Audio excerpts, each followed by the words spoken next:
had never seen a magician like Jon. He truly was, and I say that very seriously. We used to go to meetings, and Jon would come out with these drawings. He'd literally pull out that he'd been working on all night. And they were the most extraordinary hand-drawn drawings that I'd seen, and I was just amazing. How did he do that? I mean, yesterday he didn't have anything. His drawings are very energetic, very expressive. Jon likes to bring drawing sketches that are his distillation of what he's trying to accomplish. It was the kinesthetic experience of the sound, the smell, the ink, the paper, the gesture. And that was good for someone like me who doesn't speak architecture, just basic drawing. To me, it's one of the most thrilling processes in the world, is to draw and to sketch and to have ideas evolve. And then the discovery was the great eureka, this works.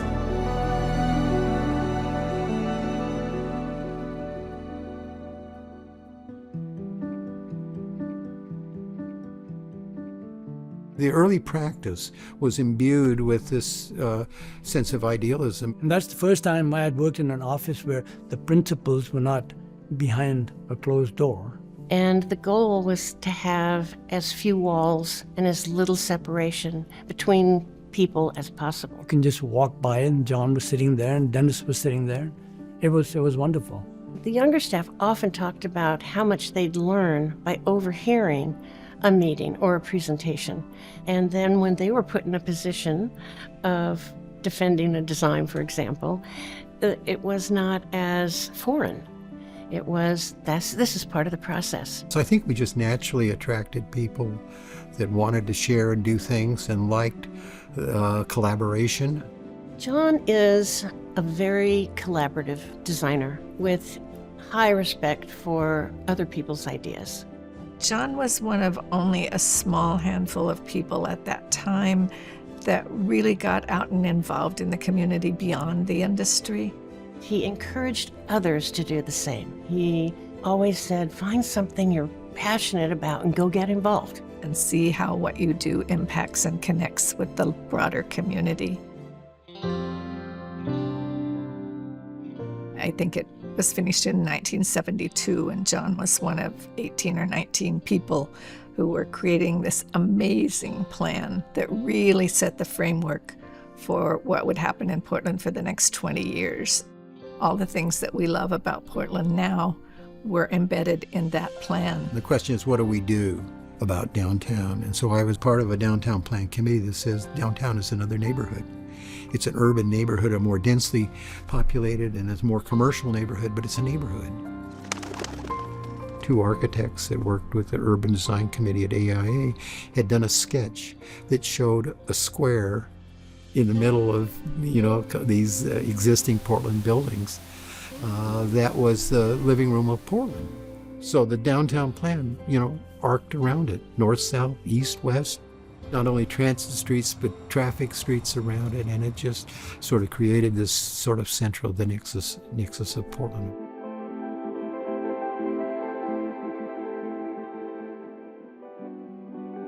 One of many elements of the downtown plan was sort of the performing arts district and the South Park blocks. Jon has always felt that art and culture in general was critical to our lives as citizens. It was critical to the evolution of Portland. That ultimately became the site of the renovation of the Schnitzer Concert Hall and the construction of the new theater building across the street, which combined with the museum and its expansion and with the History Center and its expansion really cemented that cultural district and became what that committee had envisioned 20 years earlier. Jon's an idea man. And at the beginning of every project, he would spend time figuring out the big picture, the big vision.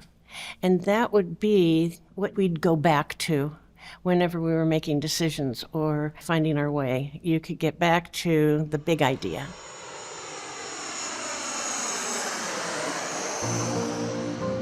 The mission that we had was how to make the airport a gateway to the Northwest. It was to look at the retail and a couple of other things. It evolved into a spirit of what we know now as the Oregon market. The big idea was to bring in stores that were Oregon-based and so represented the spirit of the area. We wanted to create a street, a retail street. Let's get natural light that comes in there. Let's create a row of shops with storefronts. Put a clock tower so people can say, where shall I meet you? I'll meet you at the clock tower. So you created an area that had a distinct character to it. And the Oregon market was, at the time, no one else had ever done it.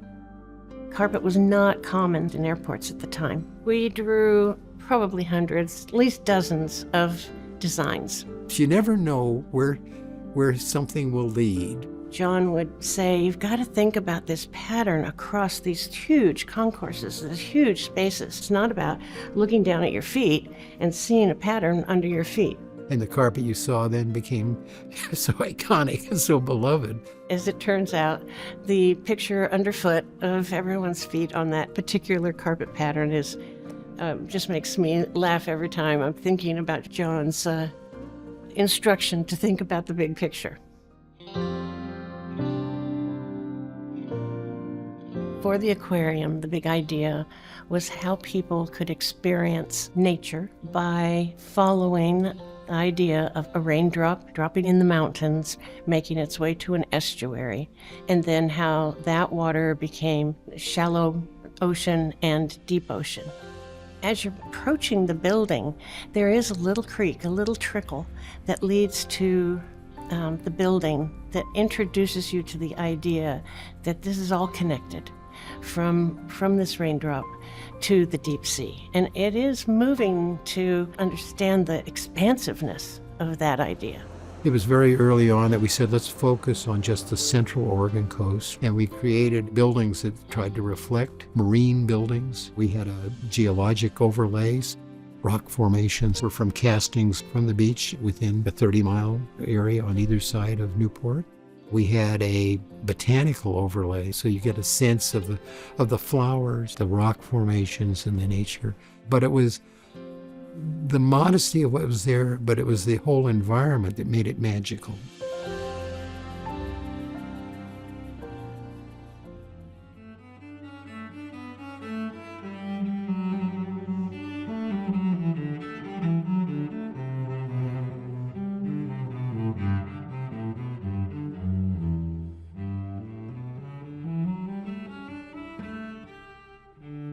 SRG at that time was doing a lot of laboratory work. Jon thought a lot about the scientists and what their mission was, and how could he support their efforts and their dreams.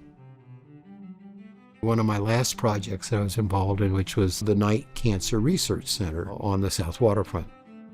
Jon was focused on our mission. He was fully committed to making the building work for the science. And that one, there were a couple of challenges that were really intriguing. We came in with an assumption that the building would need to be fairly vertical, and he basically took the building and turned it on its head in terms of our minds. The statement the scientists said, we want to create an environment that is interactive and is energized as you see in the .coms. And we said, those industries don't rise. They're not in high rise.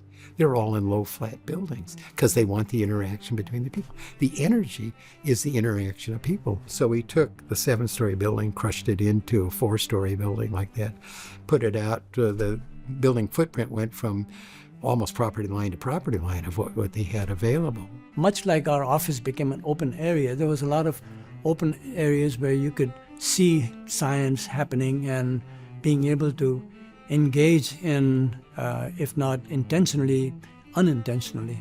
At the same time, we combated the issue of the big floor plan and by creating these tubes of light, but at major intersections where you were assured that you could see natural daylight on 4 different sides.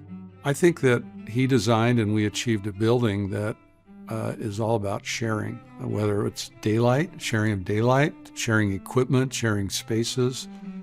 sharing of people and teams, but mostly sharing of ideas. There's a magical sort of aspect of what both math and science and technology can do if you can put them in the right kind of dimensions. So that was the stuff, that excited us and thrilled us to be able to do. The building really enabled teamwork, and that was the achievement that design realized for us. His interest has always been in dialogue. It's always been in understanding. It's always been in asking questions. He was one of the founders of AFO. There were things that needed to be happening in the community for architecture to reach out beyond the industry and to be able to do lectures and gallery shows and expose the general public to what architecture has to offer and what architecture does for our communities. AFO is trying to do the kinds of things that bring us closer together as people. I never saw him as a principal, as a boss, as much as I saw him as a friend. What I admired about Jon was when he spoke about his family. His wife, Barbara, was the glue and the unsung hero, I think. And he was a very proud father of his 3 kids.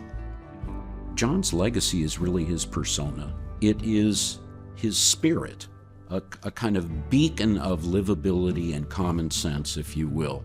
I would say Jon's legacy is the next generation and the generation after that of architects that he has guided. Portland was his home, and Oregon was his home, and his work reflected, I think, his respect and wonderment for the place he lived.